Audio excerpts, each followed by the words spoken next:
Hi everyone, my name is Monique, and today I'm going to be continuing my Oniverse series with the next title in the solo series called Nautilion. So if you're not familiar with what I'm talking about, the Oniverse is a line of solo to two-player games that are all designed by Shadi Torbey, and now they're being published by a company called inPatience. And so as of now, I believe I've done 2 of them, and this is now the 3rd.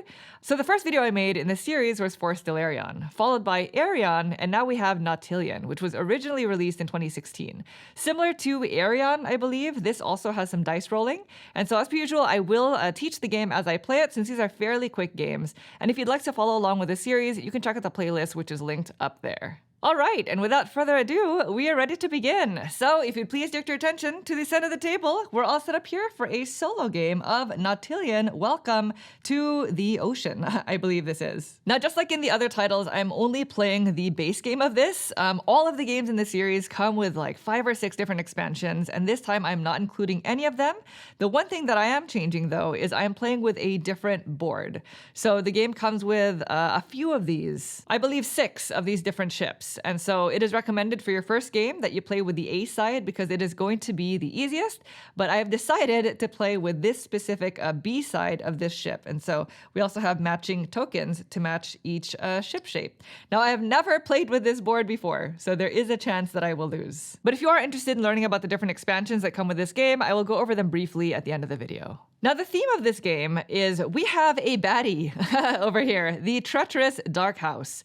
They are evil, they have an empire of sorts, and they're trying to spread their empire across the ocean by taking over and enslaving the Happy Isles. Now, we can't let that happen. And so our job is to try to stop the Dark House, who is sending this phantom ship all the way up through the ocean to try to surface and take over the Happy Isles. And it's actually the Phantom submarine, to be exact. And so over the course of the game, our goal is to try to journey through this spiral of an ocean, recruiting 9 crew members for our ship to reach the abyss before the Phantom submarine reaches the Happy Isles. So in order to win, 2 things need to happen. We have to reach the abyss first, and we have to have our board completely filled with all 9 crew members. Otherwise, if the Phantom submarine reaches the Isles or passes it before we reach the bottom, or if we get there without having filled our board, then we lose. Now, the way that the game works is each turn, I'm going to be rolling all 3 of these dice. And then I have to assign 1 die each to the Dark House, the Phantom submarine, as well as ourselves, the Nautilion. And afterwards, we'll resolve each in that order. Now, in this specific base game, the Dark House only has 1 sort of power here, and that's if I assign a die value of 3 or 4 to them, then I have to discard a token. And we'll talk about what the tokens do in a second. These are very useful. But if I assign, say, this 2, then nothing happens and we're good with the Dark House. The die that I assign to the Phantom submarine is going to be how many spaces they're going to move. And so if I assign this 3, they're going to go 1, 2, 3, removing that token from the game, which is bad because I'm going to need these tokens in order to fill up my crew members. And of course, we want the submarine to move slowly, so we're going to try to assign lower valued numbers if possible. And same thing goes for the Nautilion. Whatever we assign to our own ship is going to be the number of spaces that we move. So if I assign the 4, I'm going to go 1, 2, 3, 4. Now, the space that I land on, I can take and choose to either place it on my board if I'm able to as a crew member, or I can just leave it in my reserve so that I could spend it doing this really powerful thing, which we'll talk about in a second. Now, I'm going to want to place crew members whenever I can. And so this is a 9, and the numbers can only go on the spaces that they match on the board. The first token you place, I believe, can go just to its assigned spot. So since I took a 9, I can place that there. But moving forward, any future crew members I place has to be placed in a spot that's connected to one that's already there via an air duct.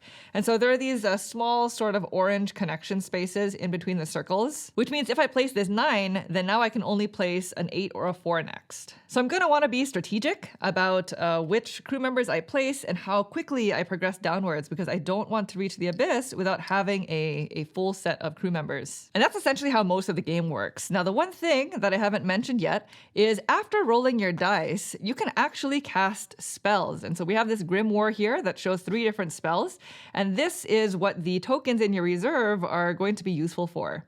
I can discard 1 token for Repetitive Whirlwind to re-roll the 3 dice. or I can discard 2 tokens to cast Artificial Tide, which says I can turn 1 die to the value of my choice. And then the third thing says I can cast Aquatic Translation, which says I can choose 2 tokens on the path and swap them, and they don't need to be adjacent to each other. So that's a really helpful one, which is why I really want to avoid assigning 3s and 4s to the Dark House, because again, they discard a token. So it's going to decrease my ability to cast these spells. But there you go. That is essentially how you play the game. Let's get started, shall we? Again, I have not played with this specific boat, so good luck to us. All right, here we go. First turn. Let's roll. All right, we have a 1, 2, and a 4.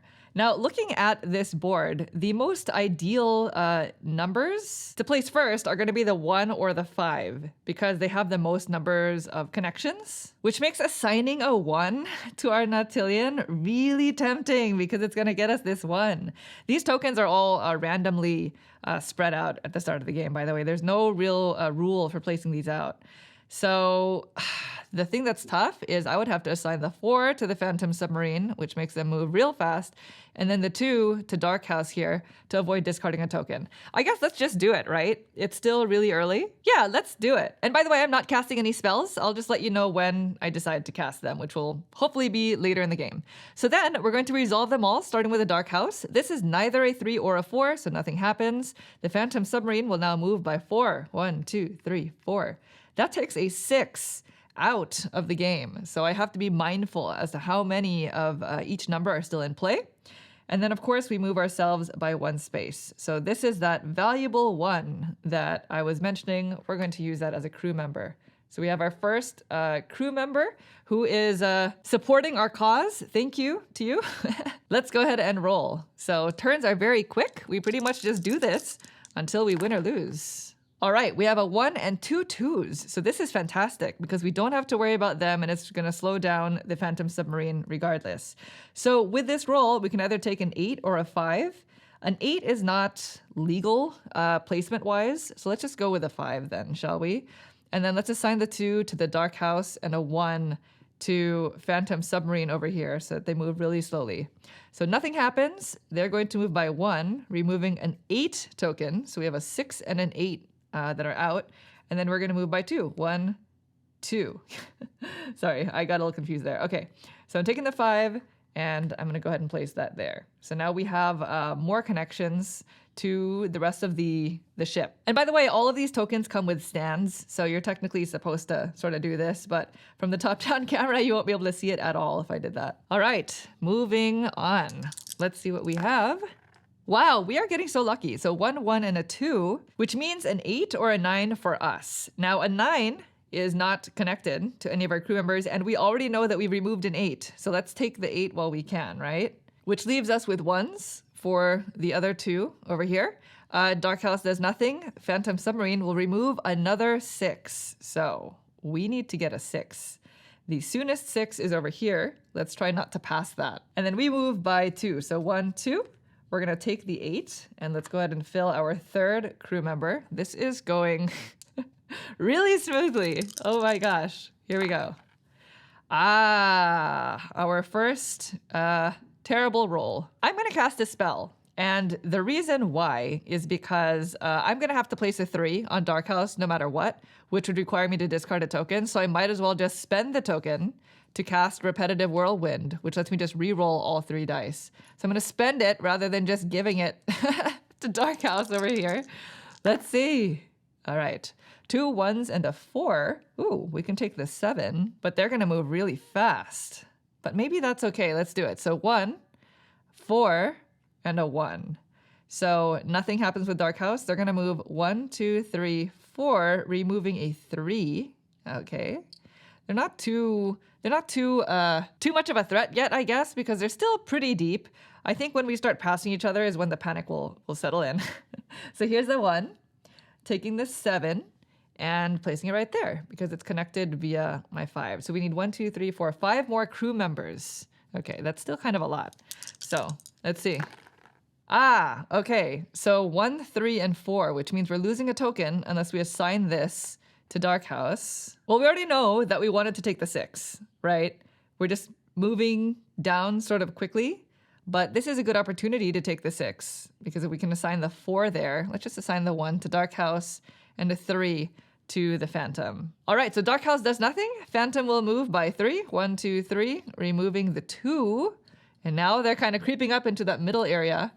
And then we're going to move by 4. 1, 2, 3, 4. So taking out the 6, and we are connected via the 1. So now we don't have to worry about that. And we are connected to any of the other spaces. So we don't have to worry about the placement restrictions now, which is really nice.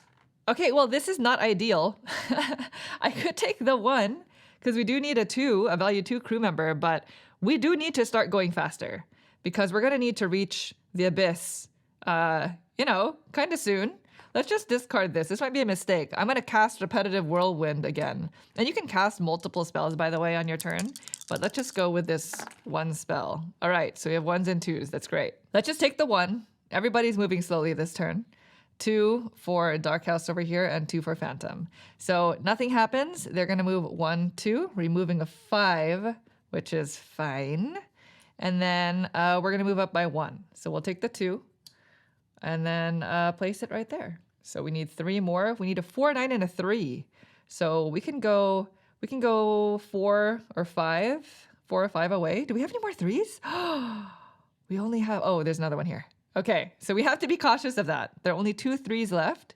So we can't super risk them removing the 3 unless we decide to cast aquatic translation. So here we go. Let's see.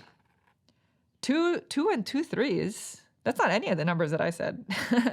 Maybe we should just move by 3 and let them move by 3 as well. We've removed a lot of tokens here, so that is going to make their path shorter, which is scary. But I can't keep spending these. If you run out of tokens in your reserve and you assign a 3 or a 4 to Dark House, then you have to start removing crew members. That is so sad. I don't know what the thematic application of that is. Let's just hope they decided to, run away. So with that information, I'm not going to reroll these. This might be a mistake, but I'm going to move by 3. They can take the 3 and we'll let them move by 2. Oh no, they already moved by 4. Oh no. Well, I guess there are a lot of 4s. Okay, let's just do that. So I do have to discard a token. So I'm going to discard this, which is fine because they're going to move by 2, removing this 4, and we're going to move by 3. So 1, 2, 3. Because we already have a 7, a value number 7 crew member, this is just going to go face down into our reserve. So there was no net gain or loss in terms of our tokens. All right, we're about to cross paths. Uh-oh, I think we are starting to be in trouble. So I'm going to move by 3. And let's assign the Phantom 1 and the Dark House a 2. Okay, nothing happens. They're going to move by 1, removing this 7, which is fine. We already have a 7. And then we're going to go 1, 2, 3. I did skip over this 9, but now I have an extra token in our reserve so that we can swap, the placement of 2 tokens if necessary. Who's closer? 1, 2, 3, 4, 5, 6, 7, 8, 9, 10, 11, 12. We are 12 away from the abyss. And they are 1, 2, 3, 4, 5, 6, 7, 8, 9, 10, 11. Oh no! They're closer. It's because we were removing crew members along the way. All right, here we go. We have at least 4 more turns because we need 3 turns to take the crew members and then the 4th to actually make it to the abyss. So I'm thinking, let's see. This would be 1, 2 to take that 3. And then 3, 4 for a 2. No, I think taking the 3 is best. And the reason why is because you actually skip over each other's ships, so those aren't counted. So let's assign the 2 there. Let's just do it. I'm going to assign the 4 here. We're going to have to discard a token, but that's fine. They need to go slowly. So, oh no, wait. We're not going to get the 3 because they're going to activate first. So they're going to take this out. We're going to skip over them and go 1, 2. Oh, I guess that's fine. We do need a 9. All right. So we have to discard a token, unfortunately. They're going to move by 1, removing this 8. And now we're looking at each other straight in the eye. I don't know if there's anybody who's actually controlling this ship or if this is just, I don't know, it's a phantom submarine. What does that mean? And then we're going to move by 2. So we're just skipping that over completely and going 1, 2. We'll take the 9 and finally get a crew member. It's been a while. So we need a 3 and a 4. We have 2 4s over here and 2 3s actually. So I think we're okay. We just need to move faster. Here we go. Well, a 3 will get us a 4. Ah, 1, 2, 3. Oh my gosh, we're getting really, this is so tight. Let's do it. 2, 3, and 3. So nothing happens. They're gonna go 1, 2, 3. Oh no, they're so close. And then we go 1, 2, 3. So we take our 4. Oh my gosh, it's gonna come to the very end here. So I need a 1. A 1 or a 1, 2, 3, 4, 5. A 1 or a 5. Although, I just realized, oh no, these are regular. These are, no. Oh my gosh, I've played this game a couple of times already. And this is the first time I'm realizing that these are not 6 value dice. They only go up to 4. So it's 1, 1. Yeah, it only goes 1 to 4. Wow. Okay. When you play games, look at your dice. That is the lesson of the day. Here we go. All right. So we have 2 1s and a 2. I don't think we have a choice. So we're gonna go 1. They're gonna go 1, and they're gonna go 2. So nothing happens. They'll move forward by 1. Remove that. We'll move forward by 1, and we get our final crew member. We are fully loaded. But now we know that we still cannot get here in 1 turn because the dice only go up to 4. 1, 2, 3, 4, 5. That is hilarious. That is hilarious. All right, here we go. 2s all around. So that's fine because I think at this point we are now closer. So let's just assign them all. I think we're going to be fine. We're going to be fine. So they're going to go 1, 2. We are going to go 1, 2, and we get to keep this. And then let's keep going. We just need to roll a 3. Any 3 will do it for us. Because 1, 2, 3, 4. Oh, just don't roll a 4. Okay, there's no 3. But we can cast a spell. So we're going to cast this final spell so that we can just win the game. It's going to be Artificial Tide. We can turn 1 die to the value of your choice. It costs 2 tokens in a reserve. I'm going to turn the 2 into a 3. There you go. So I'm going to assign that to us. 2, 1, just make them even further away. They'll remove that. And here we go. 1, 2, 3. We did it. We made it to the abyss. We were fully loaded with our full crew members. And the Phantom Submarine was unable to reach the Happy Isle. They get to stay happy. We have saved the day. And the Dark House can try again next time, which I'm sure they will. And there you go. That is Nautilion. So as you can see, this is a faster game, I think, than the other 2 games that I played. I don't know if it's just because of the nature of the way that the turn works. The decision making is not as paralyzing, I guess, sometimes, because you're just rolling 3 dice and you only have these 3 values. You can see, at a quick glance what each value is going to do, and then you just kind of resolve. So I actually really like that about this game. I prefer, if I'm playing a solo experience, and this isn't going to be for everybody, right? Because anybody who plays solo games, your preferences are going to range quite a bit. But I do prefer solo games to be faster. I also prefer them to be easier to get into, and I will say any games that require me to lay out a bunch of tokens in any sort of formation is a barrier. So the rulebook says you don't have to lay out the tokens in a spiral. I just did it because I thought it looked cool, and that's what they did in the rulebook. But you still have to lay them out. And this is not unique to this game. Other games such as Patchwork that requires you to just put everything around the table. It's a very minute detail, and for some people it might not be an issue, but for me, for some reason, it is a barrier. Otherwise, I really like this one. I think it might be the one that I like the most so far. It does not have any card play, as you can see, and that was one of the things that I didn't prefer maybe about the other 2 games, which is actually kind of interesting because the original game in the series, Oniram, is entirely a card game with nothing else, and I really, really like that. But for some reason, the messiness of the cards on the table, when it's just you controlling everything, rather than this where it's all sort of self-contained minus the tokens. And I just found this to be an interesting puzzle because you do have that tension of the Phantom Submarine coming up quicker and the decision making of which tokens to keep. I also like that the game comes with several boards. So again, we were playing with this board on the B side, which is supposed to be more challenging than the A side, which I think I would agree with. And the reason why is because there are a lot more connections on the A side, which means the restrictions are softer. There's also C sides to the board. Like, look at this. This is a circle. You have to go you know, you only have two options, I guess, every time you place. There's this formation, and then there's the back sides of these as well. So this is a B side board and a C side as well. So there are more Cs, I think. And then each ship has their own matching token, which I also really liked. See? They're all sort of goes along with the Oniverse style artwork, which is like almost like a drawing, like a child's drawing almost, but it's all sort of built into this world. Now, I did say that I would briefly go over some of the expansions, so let me just do that now. The game comes with 6 different expansions, and they do a wide variety of things. Sorry, this is a mess.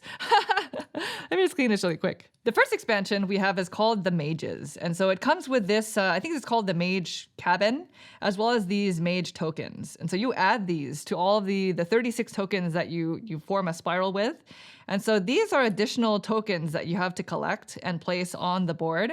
There are 6 spaces here, 3 of which are for the different mages, and they have letters on them rather than numbers. And the other 3 also have, or rather, they're also for crew members. Now, in order to win the game, you have to fill this board with the 3 mages, but you don't have to fill them with crew members. However, if you are able to get partnerships going, I guess, in each of the rows, whenever you roll the dice, you can re-roll 1 die for each partnership that you have on the board. The next expansion is called the Mercenaries, and this one also comes with its own board, as well as these mercenary tokens. This board actually represents the Phantom, and you know, I'm not super versed at this specific expansion because it's a little bit complicated, but basically you're going to lay out these mercenary tokens in addition to the other tokens in the game.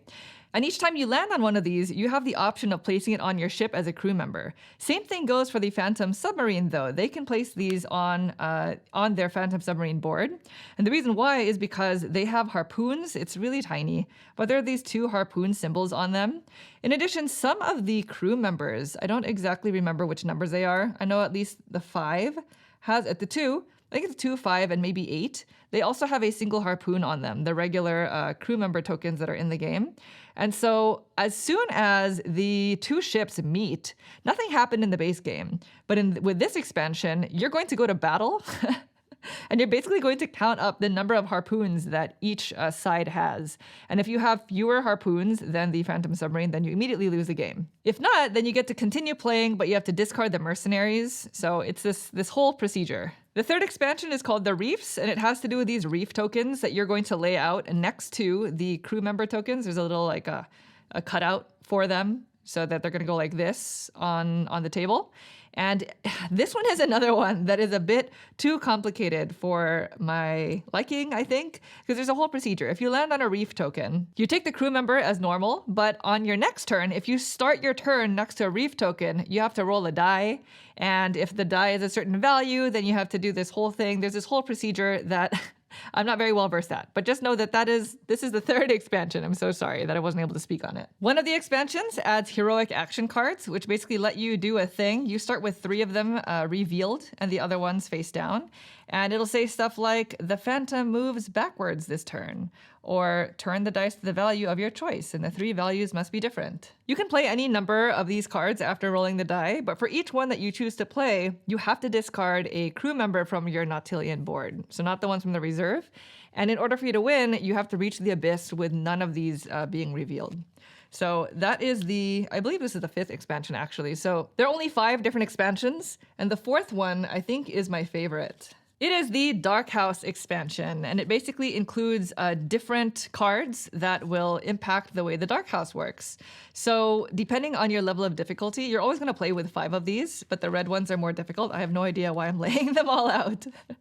But they are going to do a variety of different things. For example, this one says, the Nautilion moves backwards this turn. Or the die value, if you assign a 3 or a 4, you discard 2 tokens instead of 1. And so, like I was mentioning, you're only going to have 5 of them. So maybe it looks like this. And each turn, before you roll your die, the Dark House is going to move to the next card. So it's not like all of them are always in play. They're just going to keep on moving during basically phase 0, which is Machinations. But I just think it's cool because you can replay the game using different, there are a lot of these cards. And so the Dark House can behave very differently every time you play. And this this is the part of the game that should have made us lose more, I suppose, because our gameplay was very smooth. I went for like normal difficulty of everything. I did not I did not make this a challenging game at all. I didn't use a C board, or you could also decrease the number of tokens at the start of the game for more of a challenge. But even just introducing this one expansion would have made the game more challenging. So there you go. That is Nautilion. I really enjoyed this one. I think it has a lot of personality. If you've played this game or any of the other games in the Oniverse series, please let me know which one is your favorite, or maybe what expansions you would recommend, or which expansions for this one you like the most.